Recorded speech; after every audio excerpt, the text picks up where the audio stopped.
Welcome to Grove Place Diaries. My name is Annika Downer. Today, we're going to speak to a young lady by the name of Tatu Edwards, one that is dear to my heart, one that has many stories to change, stories that will shift the very atmosphere. Ladies and gentlemen, I present to you Tatu Edwards. Good afternoon. How are you? Good afternoon. I'm good. Awesome. I don't want you to give me that, we're friends, I want you to relax yourself and, looking lovely by the way, my dear. Thank you. It's a pleasure to have you here. One would say, a mighty long way, Definitely. as a friend, I can attest to that, because I know the bumps and the bruises, right? Amen. How are you doing this afternoon? Uh, I'm good. You're doing Yes, good. I'm good. Sounds well. Sounds well. If I was to ask you to describe yourself using 2 words, what would that be? Um, I would have to say adaptable and driven. Why those 2 words? Adaptable because whatever situation I find myself in, I try my best to adapt to it and make it change for the best for For the me. best. Driven in the sense that I am always taking things, going ahead, pushing ahead, despite the obstacles, despite everything that surrounds me. So I'm driven to succeed, driven to see things happen. Mhm. So yeah, I think those 2 words would best describe who I am. Wonderful. Right. So I want you to, for the audience sake, as we always do, take us a bit back. Who was Tatu Edwards, growing up? Growing up, Tatu Edwards was this bold person, Mhm. bold child. I was always on the forefront as a youngster. I was the valedictorian. I was, out there. My father would have coming from the I was my father's little baby girl. Mhm. And I was this bold out there person wanting always to talk, and I would be in at school, even in basic school. I remember I was this person that would always I would always be asked or called upon to do poems and all of this because I was bright. Mhm. I was bright. I was a bright child growing up, Mhm. and transitioning to like from age 6, Mhm. things started to change. Things started to change due to the fact that I grew up with my dad. Mhm. And at age 6, I age 5, 6 thereabout, he took on a lady. Oh. Yes, and Mhm. she he would have taken somebody to be with him because Mhm. he was alone with me for quite a while. Mhm. Because my mother would have left me Mhm. at 9 months with him. Mhm. From what he would have told me, I was left in a track Mhm. that he would have passed when coming from work. And so he came upon me, and she was there somewhere, and he was very mad about it, but he took me up, brought me home, and our life began as father and daughter. Father and daughter. Yes. So from 9 months, he had me, took care of me, and until age 6, because we went to Spanish Town to live, according to what I was told. Mhm. And then at age 6, he took onto him somebody, a woman, because I'm growing up now, and he would have wanted a partner. Mhm. So he took on a partner, and we were living together in Central Village. And something dramatic happened at 6 years old. Mhm. Um, I was molested. Mhm. I was molested at 6 years old. A young man that came to work there was a family member to the person that my dad used to work with. And he would have come to the house, and he took me up and would have had me, rubbing on his private parts. And my father's lady at the time, which should have been my stepmom, she saw that and she would have told him. And I don't know if it was the way that it was told or what, but I guess my father, I know when I look at it, I realize that he did not know how to deal with it. So I was beaten.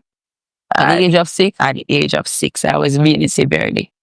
And I had cuts on my back and all of that. And I guess because of the trauma of everything, I blocked it out. And I never really remembered that until I had my own child.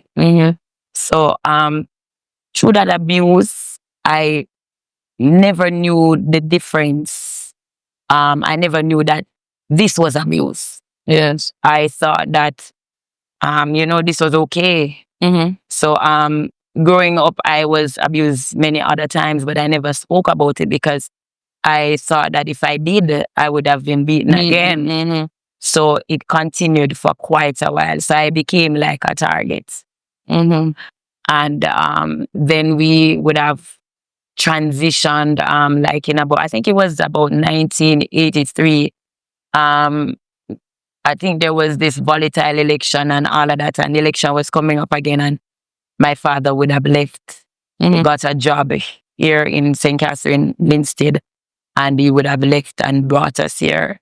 I started primary school, but then I had to leave. So I came and I started primary school here in Linstead at Simon Patience. And we were living in Binloss because that was near where we worked. And I would be sent to school from Binloss, which I had to walk to Time and Patience. One of the things that I remembered I used to get beaten like every evening. Reason being, I was given a bottle for juice because we carried lunch. Yes. So I was given a bottle for juice every day, and every day I came home back and it was broken because it was a glass bottle. I was in grade 1. And I was always late because I had an uncle on the way home, and I never ceased to stop.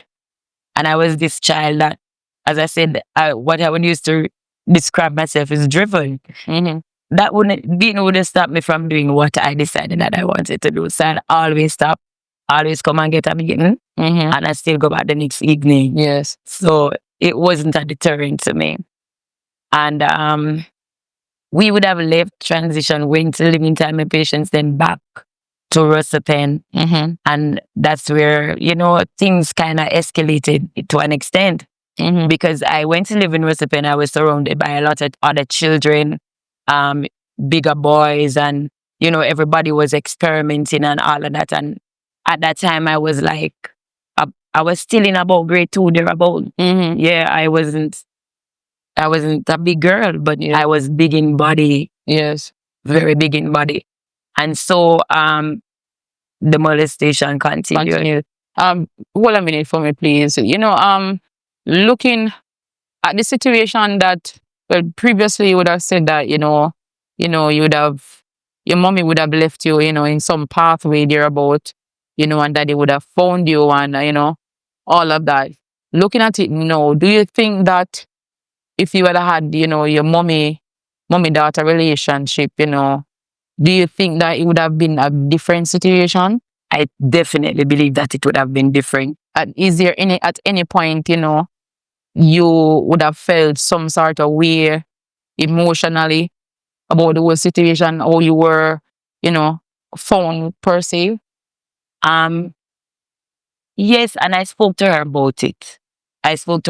There is a lot of up and down about it. I don't know, because one of the times he would have said that she was there, and then he would have chased after her, and then he would have come back and pick me up. And I think his explanation for this was the fact that my mother was a person that loved partying.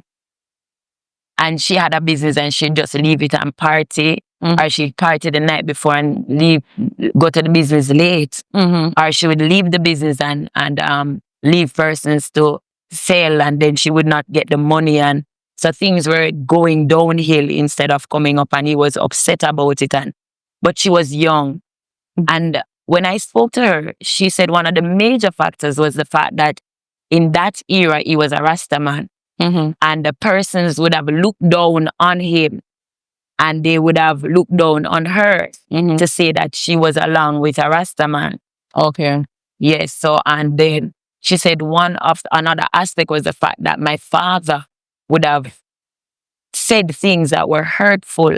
And I remember one time she'd have expressed that if when he said these things, it would be better if he had hit her than he would have said them. So I think she went through that verbal, abuse in that sense. And he would have thought that he was trying to get her to understand. Yes. Yes, where he was trying to get her. So yes. But she decided that she's going on her own. And so she left.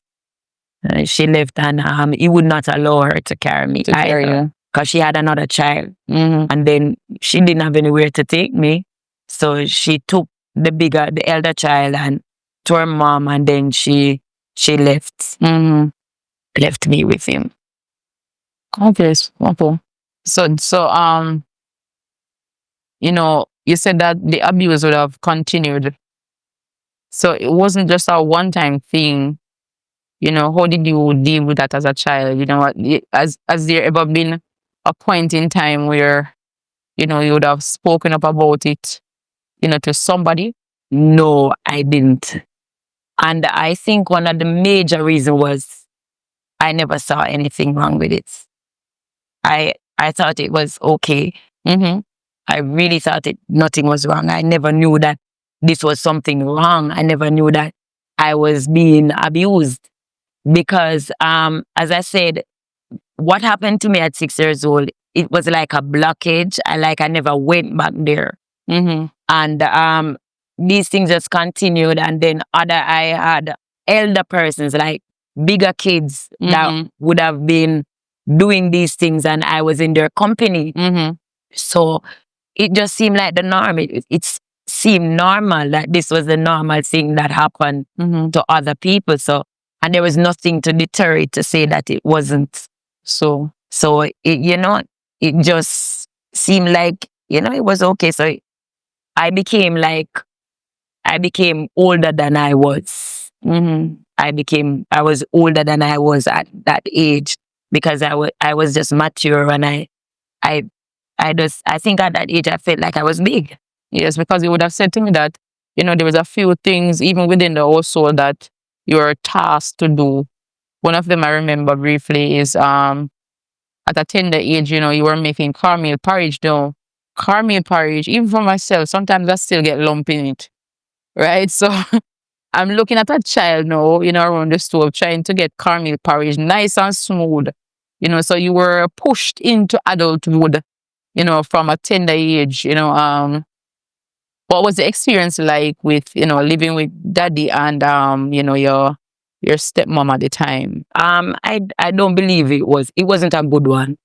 It wasn't a good one. And looking back, and as I said, I have to put it into perspective, because when I look back on it, I am now understanding, because before I could not understand what was the situation. Even with the porridge, my stepmom would have said that, look, I should learn to do something. But in telling me that I should learn, she didn't teach me. Yes. She just said, make the porridge. Then when I made it and it became like a pudding, then she would say that I can't do anything. Mighty God. And but looking back, I'm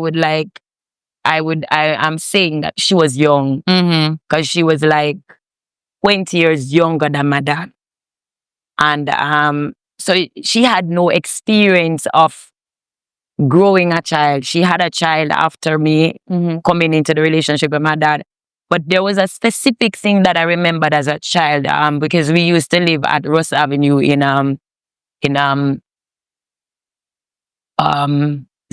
Spanish Town, that's in Central Village. And she had family in St. Jago Lane. And one of the things that I remembered was the lady is saying to her, you can stay the boy and take care of people pitney. May the woman take her pitney and look after her. And that changed her perspective, because when she came into my life, it was good at first. And then after that, I remember everything just went downhill, because she just felt like she was burdened with another woman's child, and my mom was out there enjoying herself, and now she had to take over her role. So I was now given my clothes to wash. And I mean, that was like going into age 6, and she was saying I had to wash. And I remember my father coming from where, sometimes passing by, and he would take them and wash them and put them on the line and let me go and sit down. And he would not speak up. He never said anything. He just acted. He just did it.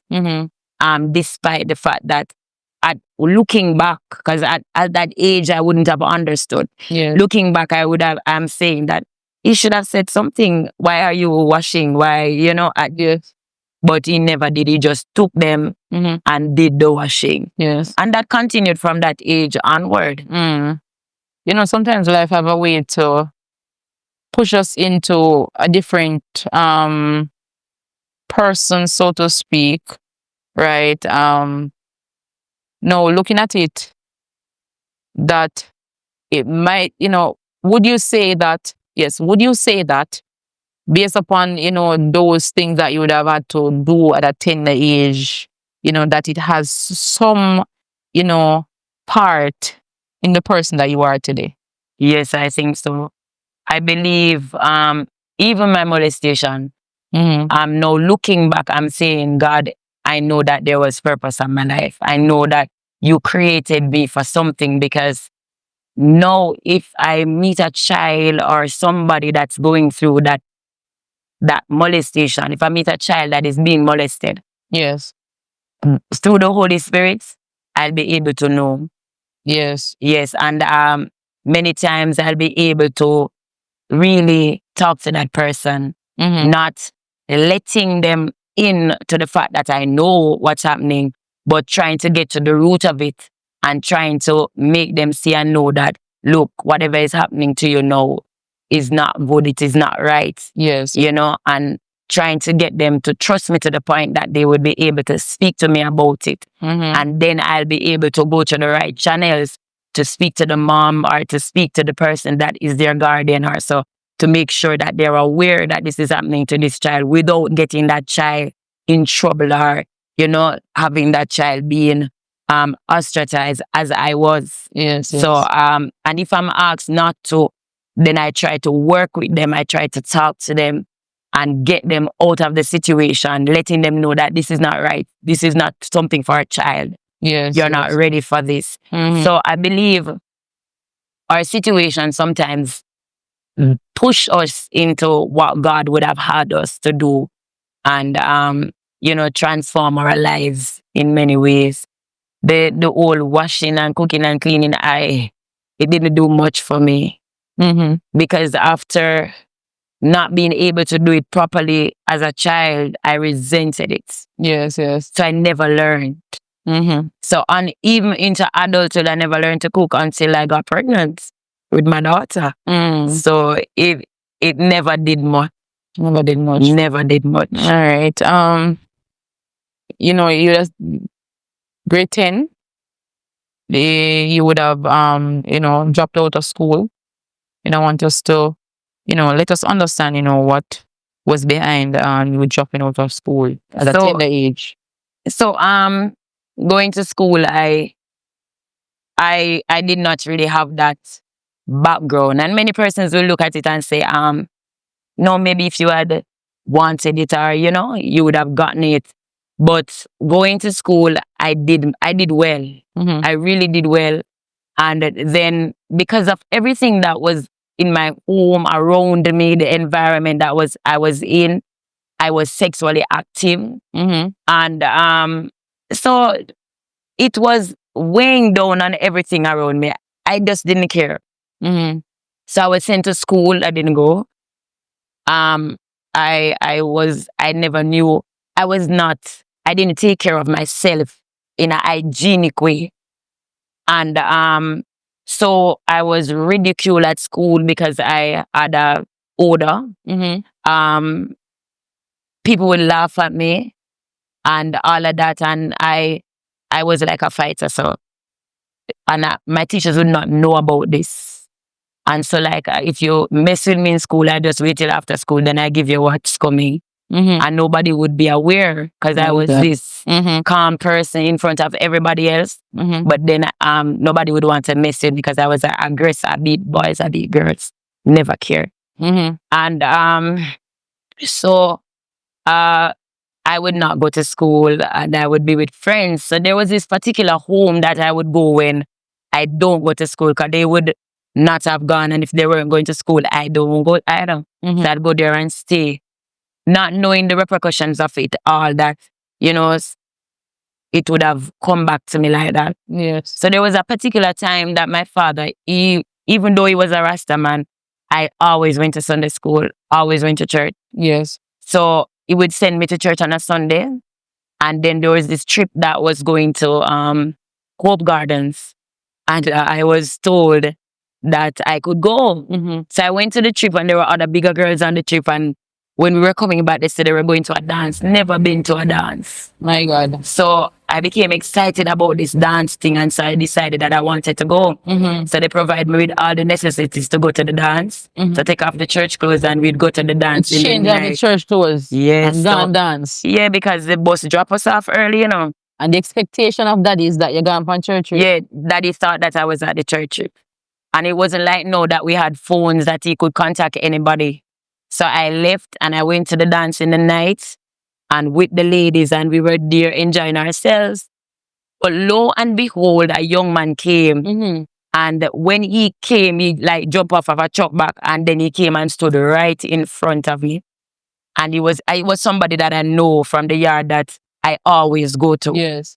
And so when he came and he stopped in front of me and he was there talking, and all of us were there conversating and all of that. Yes. And out of the blues, I don't know, I just felt a lick in my face. When I turned on, it was his baby mother. And when I got that hit, all I remember was that I took off like plane.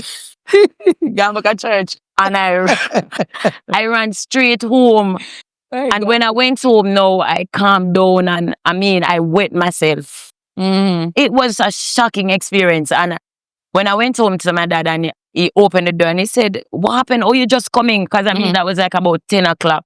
And I told him how the bus break down and all of that. And I gave him a story. Oh, man. A very believable one.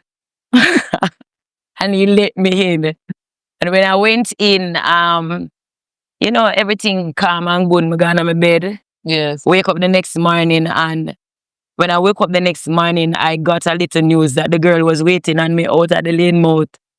As a child, I was afraid. Yeah. Because I don't know what was expected or, So I took another route to school. And when she did not get the privilege of seeing me, she went to my father's workplace. Going to my father's workplace now, the person that my father worked with was the person that was assisting him to send me to high school. Because at that time he didn't have it. So she would assist him with the fees and all of that and, things to make my life at school manageable for him. And she would have gone to the workplace and she would have said that, "Oh, I'm sleeping with our man," and, And then the lady, she did not take it. But she gave them the scenario that I was at the house when I wasn't at school. And so what she did was to tell my father to go to the school and check up to see if I was constantly at school. My father never stopped me from school. So when he went and he saw that there were many days that I did not attend, he came to the conclusion that, you don't want school. Stop you. Yeah, so you're not gonna go to school.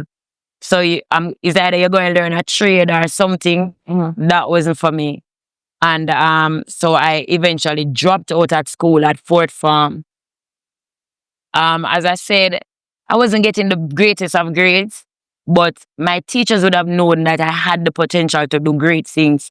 So the principal would have sent to them to say, please, I'm asking you, do not stop this child's education because of this. Let her finish school. Yeah. And they said no.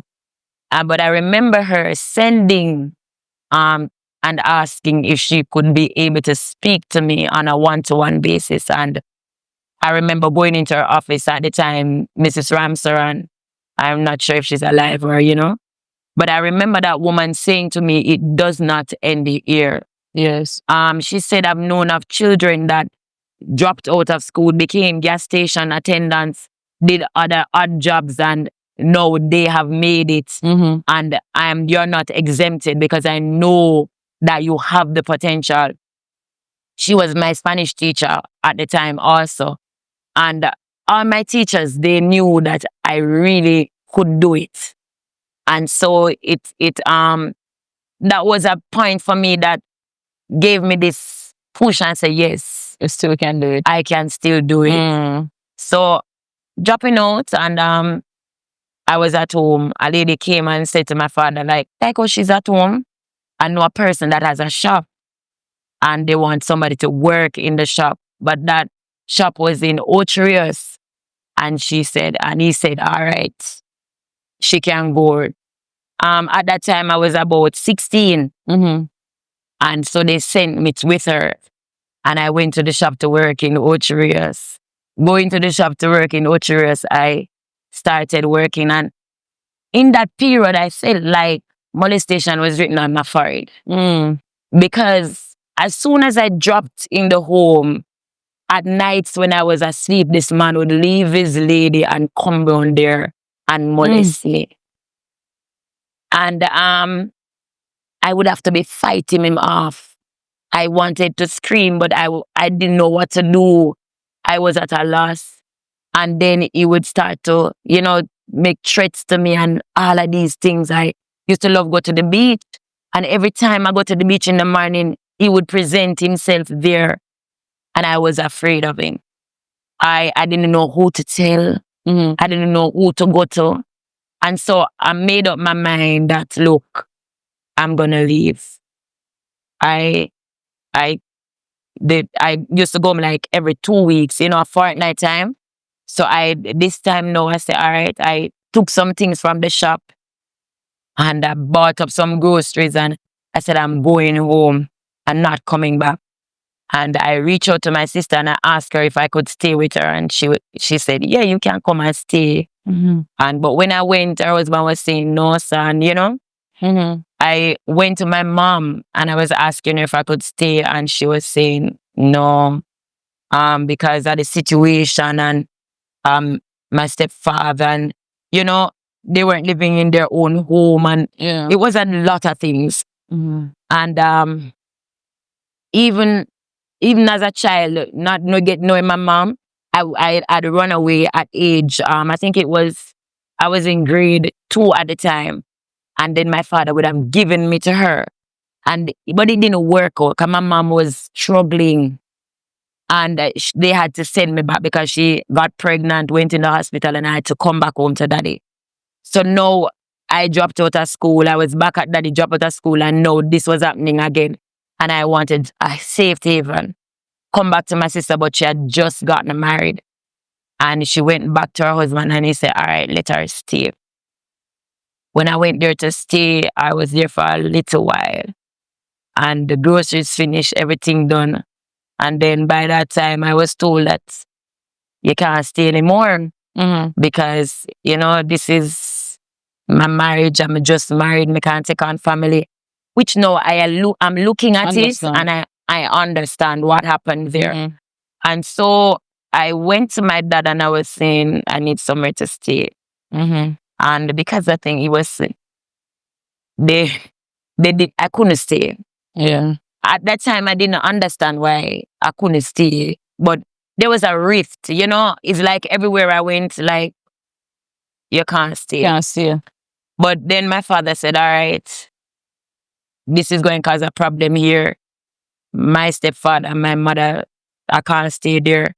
So he took me and packed my bags. We never had phone. So he packed my bags and he took me to Spanish Town. I had an aunt who was selling on the road in at Wellington Street, and he took me there with my little bags and everything. Me made the man pack me up, you know. And that was when he went, after packing me and everything, he went and he asked her if she could take me. And without anything, she said yes. She said, yes, I will take her. And looking back at that, she was struggling too. Because she had her own kids, and she was now taking on her mouth to feed. But she did it without even looking. But I mean, just to interject a little bit here, coming from, the picture that has been painted before me, is just rejection, Yeah. right? Coming from, the situation with mommy, and you're just always, handing over, handing over, handing over. How did you deal with that? Did you think you even dealt with it per se? I didn't deal with it. I became very aggressive. I reached to the point where if you look at me too hard, I'd be upset, because I grew up being told that I was big, black, and ugly. And so I carried a chip. So if it was that somebody would look at me too hard, I would get aggressive. I would be mad at what we are looking for, and all of that. And so that was my defense. Yeah, because you believe. Yes, I build up a defense mechanism against this thing. So, I was rough. Yeah. So my aunt, she lived in Jones Avenue. So going into Jones Avenue, she started now trying to transform my life. So she would have said, I want for you to get a job and start working. But I was not at the age to work, because as I was saying to you, I was like 16, 17 then. So she would have used my cousin's ID and send me out to get a job at Free Zone. Yes. So I went to Free Zone and I started to learn to sew. Never did well because I didn't want that. I want to do that, yeah. She sent me to Samra, where they used to make like sweaters over at Portmore. Never wanted that. And I just wanted to stay home and do what I want to do. Yes. So that woman would have gotten up every morning and should have made lunch for me and all of that. And there would be no returns, because when weekend come and for night, I don't have the money. You don't go work. I'm not going to work. So she got fed up and she said, all right, since this is it, we're not going to do this anymore. Yes. So I was there for quite a while, and I started to go around and, get into the old ghetto thing. Yes. So, and I liked it. Yes. I definitely like it. I like the dressing up. I like the dancing. So I would be in the street dance. I'd be on the road. I'd be in the short shorts and everything. So I got the feel of it and I loved it.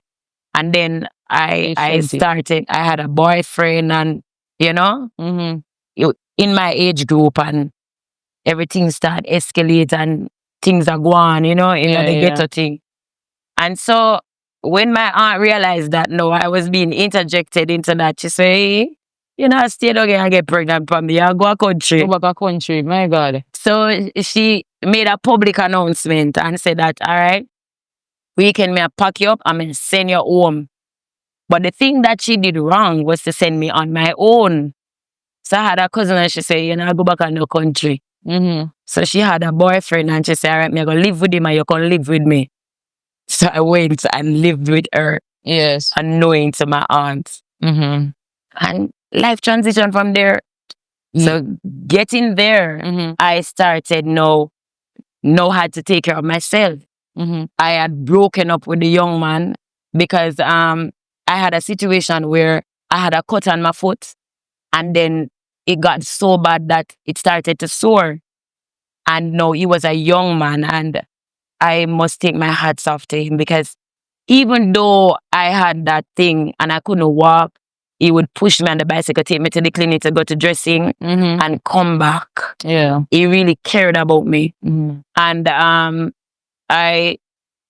it so happened that his family interjected and they were saying that me the sorrowful girl go on, see a nice boy, we are doing this again, and and we broke up. Yeah. Because he started to talk to other persons, and as I said, I was very aggressive. Yeah. So instead of putting myself in problem, as you say, stay away and miss you, man. So at that period, that's when I went with my cousin. So no, I was on my own. Yes. I didn't have anybody to give me anything like that. So my cousin was now saying to me, here what you have to go start fat for yourself. So that's when now you became a pimp. Yes. So she said, all right, this is what you're gonna do.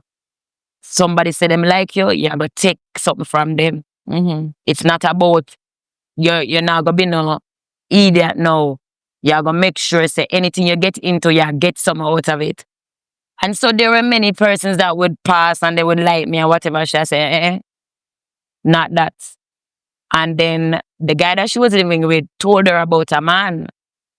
And then this man now, him tell him say him have a girl forgive him. So he came by the house.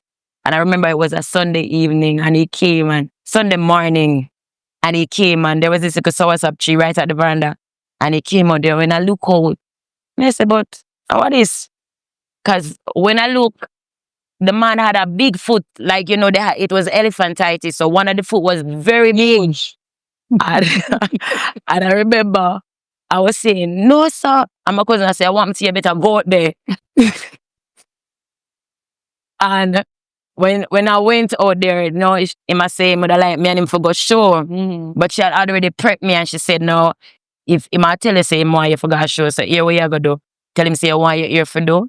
You're not no close to where you got show. So if that not go on, you can't go show. So when I told him that, he said, no problem, man. So him, he would have said to my cousin, say, if I can come with him, and she said, yeah.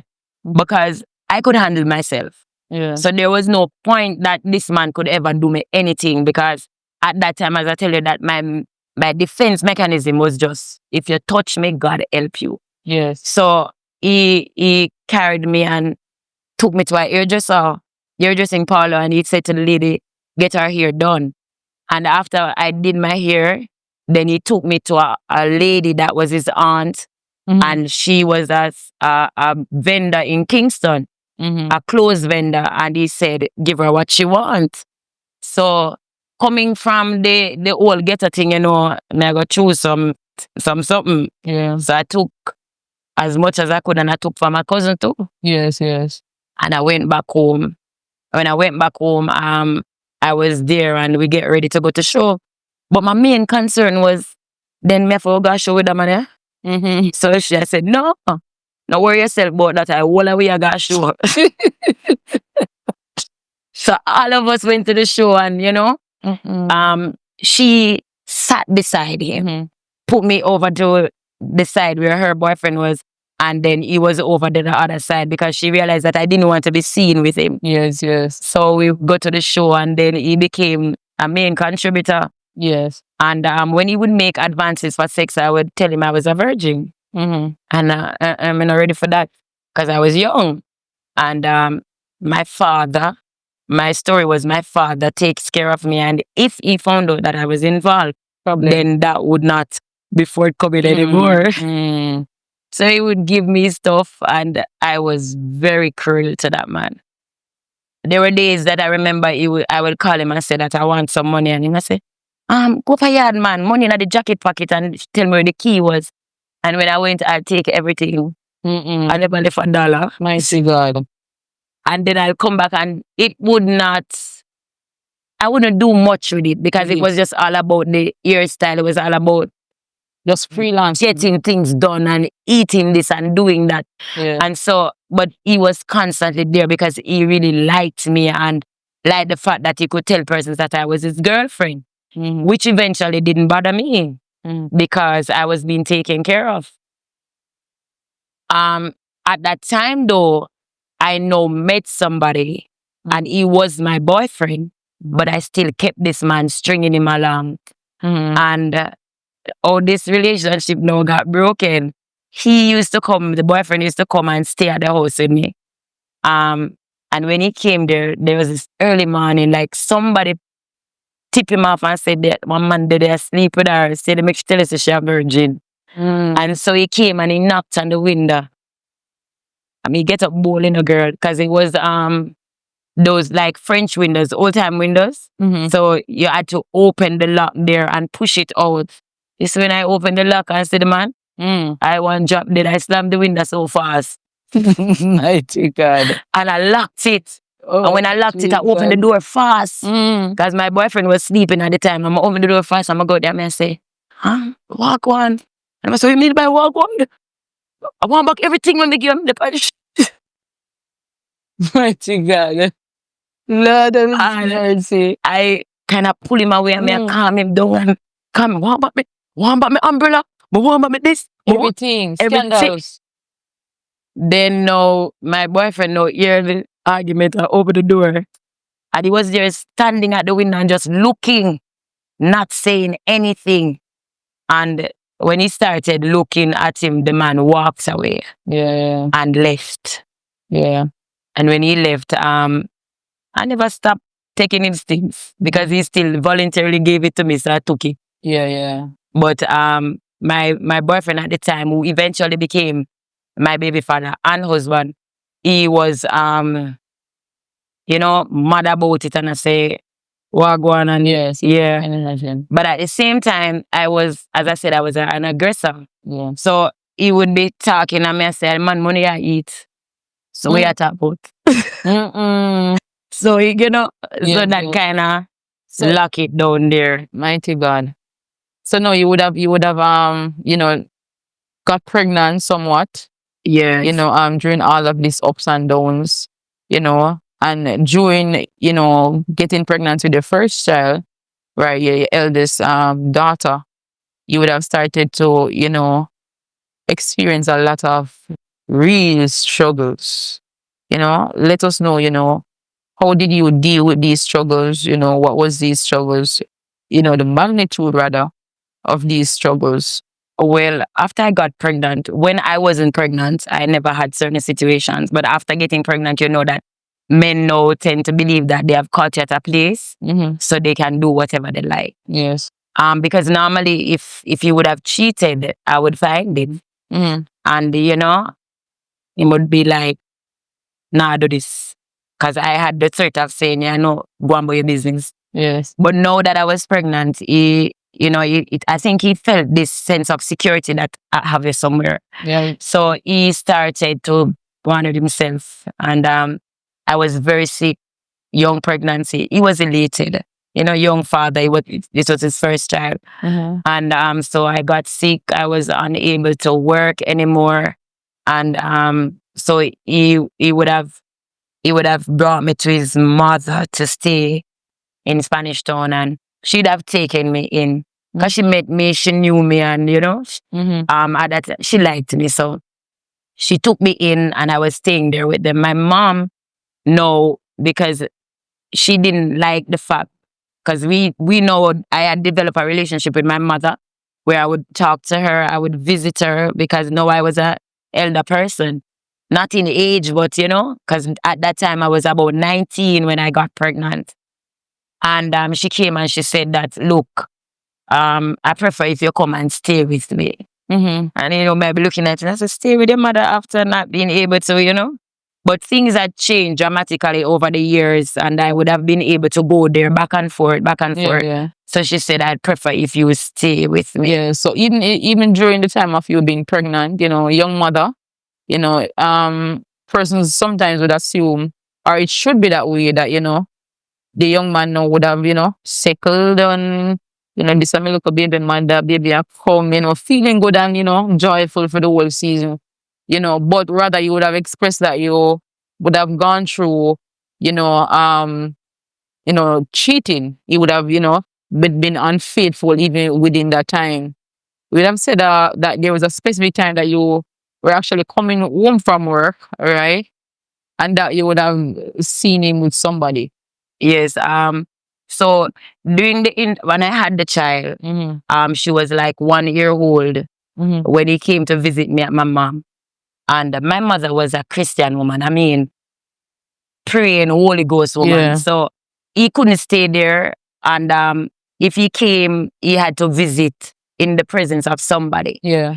And so we didn't get a lot of time together. So I don't know what, but he went out, and one of the days he just come up and he was there and, pet, me have something to tell you. And I said, wow. We have to tell me say, um, um, me I say, yeah, my man just tell me what you're saying. And he said to me that he got a girl pregnant. Me say, what you say? So me I say, oh, that mean me are over. So I say, no, and this was somebody that he was along with, and I found out, and then this. And so he was saying him no want me and him to break up, and it's just that him no want nobody to tell me, and alright, so me dey just chill because me I say I loved him, and that was just a fact. I came to love this man. So me start accept it, and me I say alright. And this was a man who nah pull no weight in. Nah take care of kid nah go on. My mother had to be shouldering the baby and taking care of us because he was not there. He not even have a work good, and Not even trying. yeah. So it was like, no, him say I'm a baby mother. I say no sir. But anyway, me still a work with it, and we did it. So this same baby mother now, after I had moved from my mom's house and we were living together, I was coming from working Spanish Town because we were now living in Linstead. And I saw them coming on, I think it's Cumberland Road, strolling arms in arms. And I say, what is me in a bus? I come Linstead. So I say, one stop driver. Yeah. Everybody in a bus, I say, I want to go there, so. So I was like, let me have him. I say, you have to pay fare. I said, no problem. And I paid my fare. And as I said, I was an aggressor. So I never leave my scissors. And I reached for my scissors in my bag. And I didn't call them. I just start walking up on them. And when I was near, there was a man at a pace. And when he saw what was about to happen, he shouted out to them. And she took off. And me took off her, is it? And there was this taxi. When he saw what was happening, he stopped and took her up. And then I turned back on the man. And then, it just escalated. And I was there and I was just quarreling and, getting on bad. Whole thing. And him there and him calm down the situation, and me and him still come home, but I was still angry about it. Because me I said, this is the baby mother, you say you on her leave, and now miss come see you. Coming from the direction of a hotel. So what is happening? And he would have said nothing happen, man. Him just see her and follow her go somewhere. But man, he was a pathological liar. So we went home and I was working, and this man never get paid yet. If him even get paid, him not get the whole time pay. And I was the type of person, me have to know like how much a day I get for your pay. And how much money me supposed to see at the fortnight, because he used to do construction work. And every fortnight the money short. You want to see boss owe me, and me I say then I want to make your boss owe you, so him no know say you have a family. And all of that time. But I would believe him. And I would work with what I got. And sometimes what he gave me, I would have to give him back something out of it to go to work. So the long and short of the story is we were struggling. My mom and my dad had to fall in, and construction work was I was on and off. So even though he did not give all when he wasn't working, then I had to carry them. So I was the outgoing person. As I said, nothing mattered because I had a child now and I knew she had to be taken care of. So I would sell Aki, I would sell apple, get up early morning, go and look them off the trees on the property that we were living on. Took them to Linstead, and there was this restaurant called Travelers Spas on the highway. And I would take the Aki to them, they would take the Aki from me. And that would be for the dinner for the day. And that continued for quite a while because I had stopped working now. And I decided now that, I forget back at work. Can't sit down in this. And even at that time, I was still pimping the men around me. Because that was what I knew that that was my lifestyle. And that's how I knew to survive. It was a way of surviving. So I had a farmer that used to carry food come and, cause him like me. And, men have a tendency to believe that, all right, me like her and she give me a talk and at the man, woman say him big up him chest and him feel say, you know, he might get in. And Yeah. so I use that as a way of taking things from them.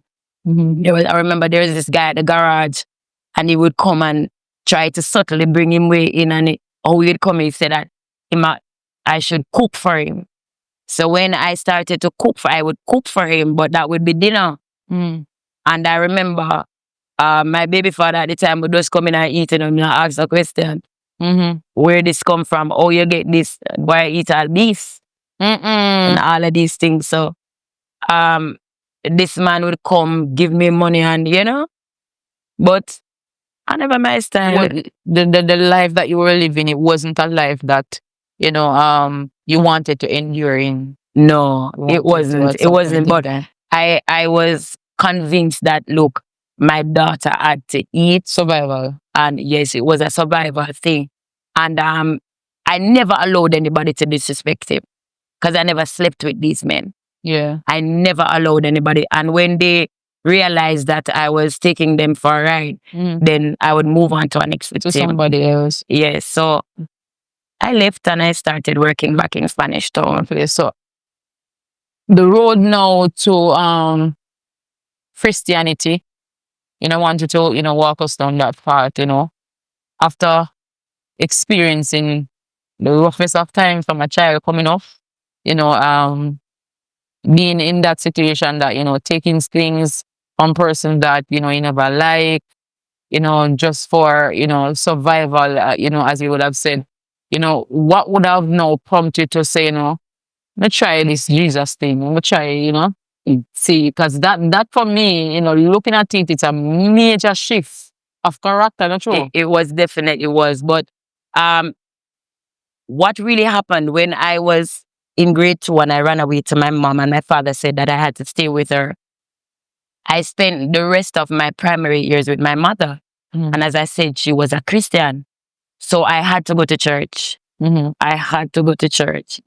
But when my mom was on the Rasta man, I do her thing, me out the road. And then I would be back at church before church over. And I remember this particular convention they had. And there was a preacher. I never forget him. His name was Brother McGregor. And he preached, and that message really reached me. I didn't even understand because I was 12. And they called an altar call, and I walked to the altar. When I walked to the altar, I know that I had an experience because I was just crying, never knew why. And I was just standing there and crying and crying and crying. And I remember he said to my mom, come and sing a song for your daughter. And the song that my mother sang was Tomorrow I Give My Life. Tomorrow. And you know, I cried even more. But when I looked at the altar, there was nobody in my age group. And they would have said, do you want to serve the Lord? And I never hold up my hand. And I believe that my life went downhill from there because I did not accept Christ there. But then I became older. My boyfriend and I went back to Spanish Town because he was saying that to pay fare and to go back and forth, it was too much. So it's best if we stay back in Spanish Town because we both had jobs in Spanish Town. So now I was working at a particular supermarket. I transitioned to a cashier, and that's when the pimping take on a different level because I had the men from Bernard Lodge now coming in with their checks to be changed. And as they change their checks, I would want something from it. Because as long as they say me like you too. And I wanted something, so they had to leave something for me for every paycheck. And I would, you know, be there with him. Then I lost my grandmother. I loved my grandmother dearly. When I lost my grandmother, my boyfriend at the time, he wasn't working. And then it took a toll on me. And I had a nervous breakdown. And I was admitted in the hospital with all type of pains. And I wasn't able to work. And I was worried about my daughter. What was she going to eat? And, you know, all of these things. And it's like I wasn't going to get over this. But then there was this lady, she was a gynecologist. Because they were prepping me for appendix because I was feeling so much pain. And my teeth were hurting. Everything was just hurting. And she told them to take off the drip. My pressure was extremely low. And she told them to take off the drip for her. She does not have appendix. And she came in and she gave me a talk. And she started to talk to me and what was happening, what is happening at home, and and I started to talk to her. And then and there, I was lifted out of my situation and I was discharged. I went home and I was asked to get my medications. So I went to my workplace and asked them for my paycheck because I was sick. I sent in a letter. And when I got my paycheck, they said they dropped money for short. It just I wasn't short. Because a cashier and I was mad. And I said I wasn't going back. So I went home and I left. And I blame it on the girl that was checking us off. And I said, thiefing woman. At that time, I never styled her as a thiefing woman. I derogated her. So, I went home and don't know what to do. My grandmother died. Then there was this neighbor that I had and he died. No, me afraid, Because I say, the man dead right over this. I've never experienced this. So whenever my boyfriend would have left and gone on the road, I would go to a crusade that was keeping next door. And I'd sit there every night until him come home. That's all I went for the crusade to do. But there was this particular night, I was seated in between two young men. And I was there and the preacher was preaching. Her name was Vanessa Anderson. And I listened to her message.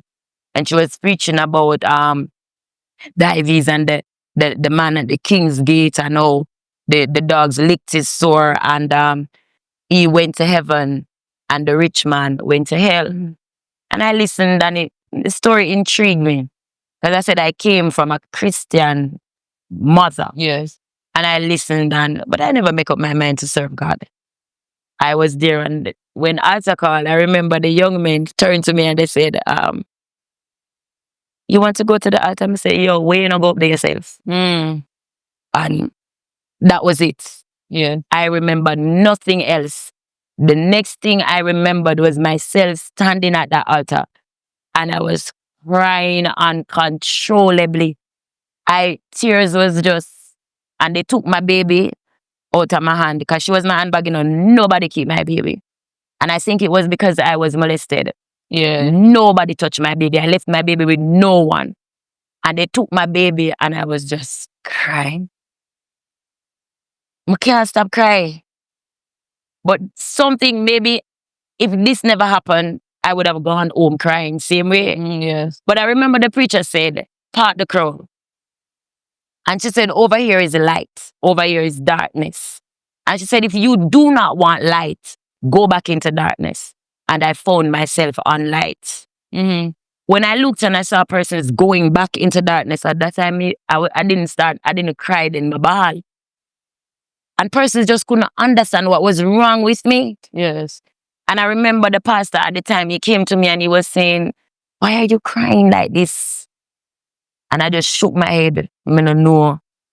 And he took me aside and then they started to pray with me and then he sat me down and he started to talk to me and he was saying to me, is it that your boyfriend beat you or him treat you bad? And I said, no.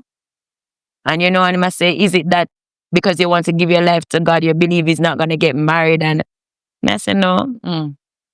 But I myself did not understand, but I know on that night that there was no turning back for me. And I just decided and make up my mind that, look here, you see that God thing, I take it on. I don't know how it got turn out, but I think I need to try something new. And when I got saved, I never had a full suit of clothes because I didn't wear clothes. Yeah. All my clothes were like cuts. I had short shorts, short skirt, spaghetti straps, jewelry. And when I got saved by the first week, I gave away everything, leaving myself without. Because I decided that I did not want to look this way anymore. And when I decided that somebody next door realizing what I was doing, gave me some church clothes because she was a backslider. And I remember the pastor talking to us and say, all right, see, if you want to get married, he called us over to the church, and my baby father at the time said yes, but I said to myself, I really want to marry to them, man. Not understanding I loved him. Yeah. Don't get me wrong. But the cheating, all of these things. And this was somebody that I didn't believe desired to change. Yeah. So he would have talked to us and I agreed to get married. We had nothing. We could have had the fine food. And so the long and short of the story is we got married. On the day that we were supposed to get married, he almost died 2 times. And I said, God, this is a sign. And anyway, we still push, walk over to Garbally Drive, and we got married. I didn't have no witness. He had to call a church brother and a church sister to come and witness the marriage. Never know nothing. We just blindly walk in a marriage. Yes, because you would have expressed to me that even the whole concept of marriage, knowing that it's a eternal covenant, you did not have that knowledge of it. You Never just be had like, because of the fact that when you come to God, you can live 2 different lives, Lifestyle, yes. right? So you would have just enter marriage upon that basis, right? Not understanding the true depth of it, that it's a covenant that you're actually walking into. Yes, and doing that, there was no stability because looking back at it, this man had nothing. Yes. And even though we had a child, I was not counseled. Yes. I was not. When I look at it, I'm saying, no man, this was wrong. And we continued, get saved, nice saved Christian girl. Church no miss me. I just loved God with everything. And I would be at church, I would want to be involved in everything. And I remember he went to work. I wasn't working now. I was at home, and on a Friday night, we normally wouldn't cook. So he would go to a Chinese restaurant up at the mall and buy food for both of us because we just had our daughter. So whatever we bought, we would share with the baby. So I was there waiting and the man can't see me come. So I said, wait him there. I'm hungry. So the baby fell asleep. So I push up the door, and this was a tenement yard. Push up the door and I went out on the road to look for him. When I went on the road to look for the man, I saw him in a corner with a girl. Hold that thought. With that being said, we'll be right back.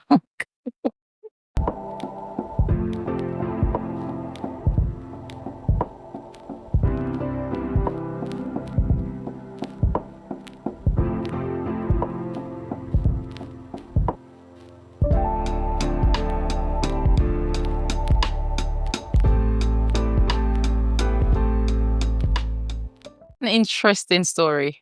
We have to admit, we definitely have to have a part 2. So join us again when we skip the pages of Grove Place Diaries.